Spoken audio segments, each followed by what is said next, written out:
everyone, Joe here from ActionX. Welcome to What's in the Tube, ActionX's show where we talk about all things television-wise, well, television show-wise, whether that is reviewing shows by an episode-by-episode basis, reviewing shows that are since been completed, or long-running by season basis, or doing these prediction videos, where today we are talking about what I hope to see in the second season of Walker.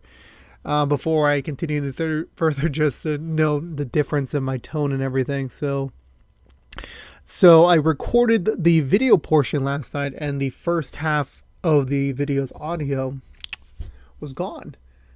Unsurprisingly. Thankfully, I noticed my mistake halfway through, so I didn't lose the entirety of it. So I'm just going to go as far as that video starts up. So I apologize if the tones sound a little bit more different, since one of them I literally try to hype myself up a lot. This one is like, I'm reaching the end of my work week, so like I'm getting tired. Just one more day, and I can go on the weekend. So let's go for it. So Walker Season 2 has already been confirmed. It will be releasing on October 29th, 2021. So we will be back in exactly about 2 months from now. In 2 months from now, we will be back for the second season of Walker. We'll be back on the Friday time slot every Friday mornings after brand news on Thursday nights on the CW. So I'm excited. I'm really excited. This is the quickest turnaround for a What's in the Tube review series to come back. Normally it's months, maybe even a year, but this is like now 2 months. My damn. I wish all shows were like that. But you can blame the pandemic there. So now that we know what season 2 is coming out, we know it is coming out, so we can start really speculating what we want to see.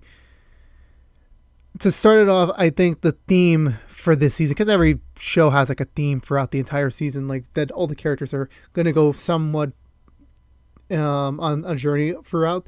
So for me, for season 2, I think season 2 is going to be about, oh my god, I forgot. Oh my god, I literally had it in the cups of my hand and I forgot it. I was like, I had this point good moment, I had a great setup, and now I lost it. Great. This is what happens when you get older, kids. You start to lose more of your brain cells and you start to forget a lot more. So I'm just thinking to myself, damn, what was the theme I was going to suggest? I'm pretty sure I know I said it in the video version, so I'll cut myself to there. But anyway, let's just get back to normal things before I make an even bigger fool out of myself. So with that being said, the overall story I want to see with season 2 is, we had season 1 explore the interesting aspect of Emily's death, as well as using Emily as the flashback trope. This upcoming season, I don't want it. Like, don't get me wrong, I love Genevieve Padalecki as Emily Walker. I think she did a pretty good job. The thing is that you don't want to overstretch her story just for the sake of keeping her involved. I wouldn't be against cameos when it made sense, or when it makes sense, but I think going into season 2, I think it's better to use a whole new element to tell the story of Cordell Walker's life before the show, which is why, for me, again, maybe they mentioned this before in the main season. I'm not sure entirely. I just remember this one sentence at the end of season 1 was that Walker was in the Marines at some point. We don't know a lick of anything about that, but the fact that he name dropped it, as well as the ominous, there's a bigger threat out there watching them literally, I think they're both tied in together somewhat. So I do believe we will see Walker's Marine life come back to kind of bite him in the ass, and they'll tie into whatever the new threat is, which is this new organization that tried to kill Walker in the season 1 finale. But who exactly they are, we don't know yet. But I do imagine those two things are going to be connected, and the Marines flashback is going to be a very interesting decision. What they're going to do is that Walker is not young. He's like early 40s. I want to say late 30s, if I'm being very nice about it. There's still that good chunk of his life that we don't know when he joined the Marines. Commonly, teens, once they graduate high school, go into the Marines or shortly after college. So that's pretty young, and Jared Padalecki, no offense, cannot play a 22-year-old self again. So I'm pretty sure we're going to get into new young actors taking over the roles. I think that would be the smarter move for them to do. Again, I'm not really quite sure what the final game plan is going to be for that just quite yet, but I do believe they'll figure out and try and not redo Jared Padalecki as a younger man. They're just going to cast someone new. That's this by general opinion. For everyone else, this whole thing is going to draw everyone in somehow. whatever Walker did in his past or whatever he did to this organization is definitely gonna like. Now we're going after your entire family, dude. Like, just keep that in mind. But for everyone else this season, we'll go for the character stuff here in a bit. But I want there to be like a real, like, here's the interesting thing I said about Walker season 1 is that the main story, the main bulk of it, kind of ended by episode 13. The bonus 5 told their own story as well as expanded somewhat smartly on Emily's murder. I'm very curious how they're going to tackle this one on. And again, it could just be like they just didn't want to like extend out the main mystery. They decided to just end it on the same time and just increase it after the words. I think since normally when you go into for LECW's case, like, I'm pretty sure the amount of episodes they'll get is, well, that's going to depend too, because season 1 got 18. Normally they're like now 22, but we're still in that COVID time period. We're not entirely out of it. So I could imagine them getting, I want to say 18 episodes again this season. I think that was like a pretty sweet spot during the first season. That's in my opinion, at least. I was just a bigger fan of that because it told a much more tighter story. You didn't have to stretch anything out by 4 episodes. So I gave them an opportunity to tell that story correctly without like letting us wallow in filler episodes, and it just told what it needs to tell. So I appreciate we got that. But however, the thing that we're going to have to go through moving on from this is, with this story, how much can you tell of it? Because I know the reason, like, just because it's called Walker doesn't mean it's always about Walker. We got everyone in the family, we got Mickey and sorts, so they're going to definitely be able to tell a long story. I really don't want them to stretch out any sort of aspect of it. So that's all I hope for at the end for that. Don't stretch it out, please. You have a really nice number right now. Just don't screw it up. Getting to the characters for a bit, moving into what I want to see from each of these characters. I'm gonna start with Jerry, because Jerry just got promoted. Her actress just got promoted for season 2 as a regular. I'm excited for that, and I think the main priority for her we're going to see is her dealing with Cordell and their feelings for each other, because they have feelings for each other. They definitely went throughout the rest of season 1 without even addressing it, because it was just, there's just way too much going on. They weren't ready for that. I know they were just saving that for season 2. But my only one thing I want to get from that is, please do not drag it out throughout the entire season. Don't let's do a typical, Walker or Jerry finds someone else and that definitely pushes it off. If we get that, I'm gonna say that would be so cliche, and I really hope we don't get that. I really hope we don't.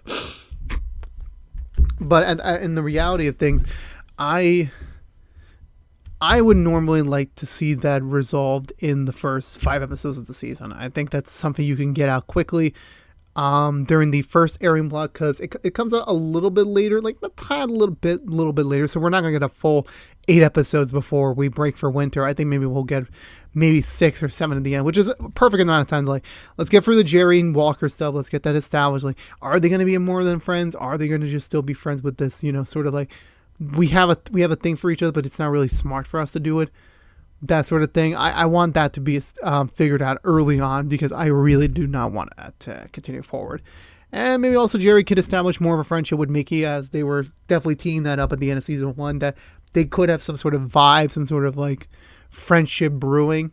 And they both definitely need like a female friend, because being friends with Walker is like a hell of an amount of stress and work. So that's what I hope from them. As for Grandpa and Grandma Walker, Grandpa Walker obviously has so much on his plate this season coming up with his whole cancer treatment that finally he's going to be doing, because he can't avoid that any further. My only question is, how do you resolve that? Do we get him to be benched out throughout most of the season because the chemo is really affecting him, or do we see him go away, like in terms of like passing away? Because like that's a big move to make, and the Walkers have definitely suffered a lot, so I don't entirely think that's in the cards, to be honest with you. I don't think they'll kill him off because of the cancer. I think it'll morally be like they'll just keep him to the side, just have him and Grandma Walker just around for more support. And that's, you could say that, I'm also going to say that for Grandma Walker's case, because we got so much more about their past in season 1. in a weird way. Like, they've had a lot of issues and they made some mistakes with each other, and now they're trying to recover things. And besides that, I think, but the priority would be just to get Grandpa Walker on the other side of chemo so that he can still be able to live the rest of his life properly and hopefully happy with his wife. And that's what I would like to see him open up more to the niceties, because yeah, he's an old-fashioned Southern dad, so it's like it's not gonna be a 100% change, but you definitely want to like start getting in touch with your emotions, especially you're approaching this end of your life and you just want to live in peace and happiness and all that sorts. I will hopefully remember what the hell I said because it's already been a long night for me. But anyway, popping back in to the kids. I said this before. Scylla she needs to move on from her trauma. She's dealt with a lot from season 1. I think season 2, give her a break from all the darkness. Her mother's passing is now over her. She's now moved on. She's got to move on from Trevor too, accept the fact that this is all her new past now. And this is, I think, she's going into her senior year of high school, so she's got a lot of decisions to make on her future itself. If Walker decides to do the whole, yeah, we're doing 1 year equal to our real world time, so she'll be done by the time season 2 wraps up. So give her a direction, because we don't really focus, like, she plays soccer, yeah, but like, we don't know her ambitions beyond that. Like, I would love for season 2 to like focus on her in a positive way. Like, no more negativity, no more putting her in a life-threatening situation. Let's not do that anymore. Let's not. August as well. August no longer has that other girl pinning him back because she's moved on. She moved away. Maybe Stella's best friend could be a new positive motivation for him going forward. Him focusing more on his photography to continue honoring Emily's legacy. That I want to still keep going for him. For Mickey, I said this before. She has a lot of decisions about her future to make for. Bringing her 2 moms, her growing relationship with Trey, the possibility of starting a family with him down the line, of course, as well as taking this like real next step in her career by going undercover. She's got a lot of choices to make in season 2, and I think the more interesting thing that I want to see out of that is, not being afraid. She's never been afraid to like jump into a challenge. But at the same time, now that she's got so many people to depend on or depend for, how does that influence her decision, and how do we see that get resolved as the season progresses? And last but not least, our main man himself, Cordell Walker. Cordell's definitely out of the woods. I think he's now more of a streamlined, still the same snidey little cocky bastard, but he's still the same. But he's still a different Walker than we know and love, and that's going to be a great thing for him as he finally returns to his normal Ranger duties. No conspiracy, no mystery with his wife to solve. It's straight ahead, new beginning for him, and I want to see early on the dynamic of new Walker versus old Walker more as he's hitting the streets more often. But emotionally, I'm pretty sure the real reason they mentioned his Marine Pass is I assume he's gonna have some sort of like unresolved, ties from that time period, and potentially, I'm gonna predict it's a wild out fear. I'm pretty sure Walker did something pretty not cool, and I think that's gonna come back to bite him in the ass in season 2, and I think he's gonna have to deal with accepting his mistakes and facing the consequences head on. I think that will be something, because I don't want him to. He's already done through enough trauma. He's been through enough of an emotional wreck. Again, obviously, he's still got the Jerry thing to worry about, but I think mostly, I think season 2's theme will be acceptance. I think that will be the theme for season 2, in my opinion, as we begin in October. But it won't be long to wait, because guess what? Walker season 2 will be premiering this October 28th on the CW. I'm back on the Thursday night slot, so we will be back on Friday mornings on October 29th to review every episode of season 2 of Walker. So we won't be gone that long. Literally, actually, when this prediction video posts, we'll be back in 2 months. So it's only 8 weeks, which is kind of crazy considering the fact that literally I've nearly stacked out in the next 2 weeks of my life. So let's see how that goes. But I think that's going to do it for me, everyone. So let me know in the comments below, what do you think is going to happen in season 2 of Walker? Let me know down below. Maybe, do you agree with me as well? Am I wrong? Well, actually, how am I wrong if the show hasn't even premiered yet? So let's see how that goes. But again, this has been What's in the 2 from ActionX. Talking about all things Walker this past 8 months. Jesus. if you want to know what we're doing overall on What's the Tube, besides our now completed Walker reviews, we are doing every Heels episode reviewed, which comes out each and every Monday morning after brand new episode on Sunday nights on Stars. We're also doing DC Stargirl Season 2 episode reviews each and every Wednesday morning after a brand new episode on Tuesday nights on the CW, or free the next day on the CW app. Making sure the mic is working again. But if you don't care about Walker, you're kind of still in luck. We'll be back in 2 months. 2 months from now, which is normally just another regular Walker break, to be honest with you. So, maybe a little bit extended, but okay, enough joking around there. So, that's when we'll come back.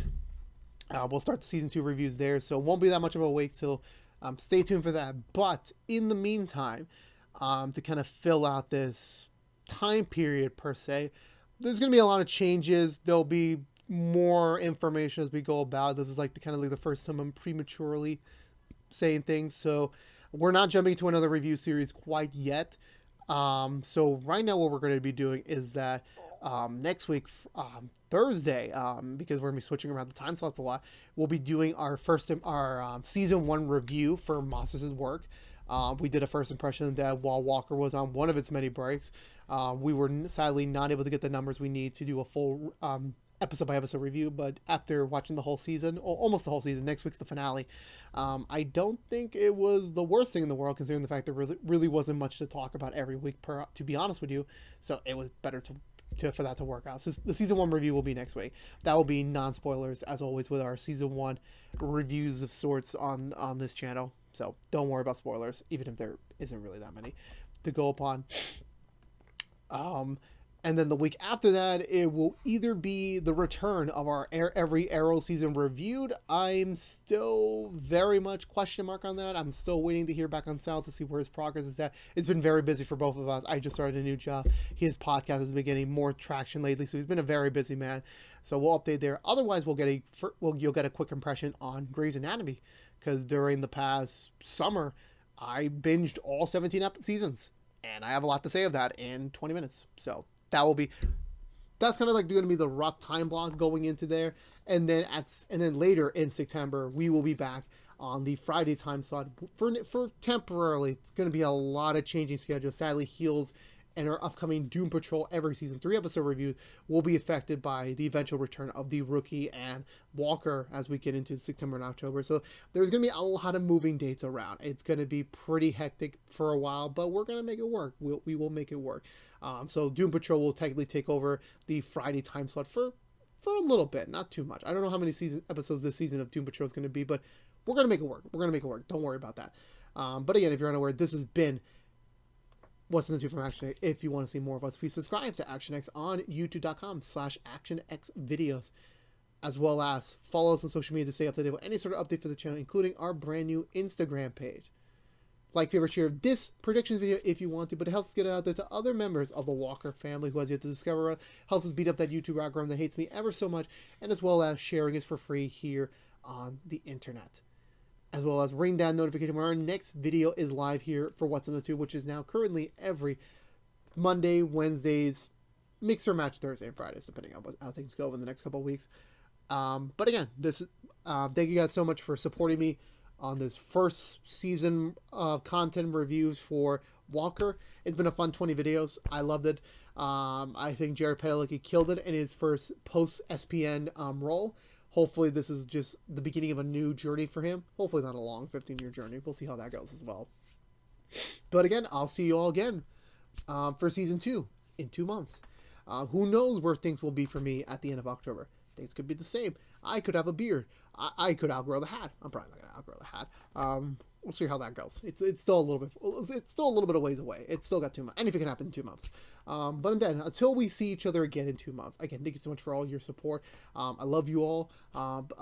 Please subscribe if you want to see more of me talk about other TV shows. If any of the stuff I mentioned before, or have mentioned before in the past, interests you, please subscribe. Keep hearing me around. Otherwise, if you're just a Walker fan, I'll see you all in 2 months. But until then, stay safe out there, be good to each other, and as always, peace out.